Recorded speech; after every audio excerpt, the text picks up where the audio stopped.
Hi అండి. పెళ్ళి అన్నాక తాళి కట్టే ముందు కొంచెం పూజ చేపించడము, మంత్రాలు అవన్నీ ఉంటాయి కదా! అదేమీ లేదండి. డైరెక్ట్‌గా కూర్చోపెట్టగానే జీలకర్ర, బెల్లం అయితే పెట్టించేశారు. అసలు ఏమైంది అనుకున్నారు? చెప్పిన తర్వాత నిజంగా అందరూ నవ్వుకుంటారేమో! నైట్ పాపం చాలామంది 1 గంట వరకు ఇలా ఉండిపోవడము. అప్పుడు పడుకోవడం కదా! 3 గంటలకి ముహూర్తం. పంతులు గారు వచ్చే వరకు కూడా పెళ్లి కూతురిని లేపలేదు, రెడీ చేయలేదు. ఎక్కడ వాళ్ళు అక్కడ పడుకొని పోతారు. మేమేమో మా చెల్లి వాళ్ళ అత్తయ్య వాళ్ళ ఇంటికి వెళ్ళిపోయాము.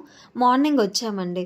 అయితే ఇంకేంటి పంతులు గారు వచ్చాక అప్పుడు ఏదమ్మా పెళ్లి కూతురంటే గబా గబా లేపి పెళ్లి కూతురిని రెడీ చేసేసి పీటల మీదకైతే తీసుకొని వచ్చారండి. మరి అప్పుడు చేసేదేముంది? ముహూర్తం అనేది చాలా ఇంపార్టెంట్ కదండీ! అందుకని ఇంకేమీ ఆలోచించకుండా కొన్ని మంత్రాలు చదివేసి ఫస్ట్ అయితే జీలకర్ర, బెల్లం అయితే పెట్టేశారండి. అది జరిగింది. ఇదే మరి ఈరోజుటి వీడియో. Bye bye.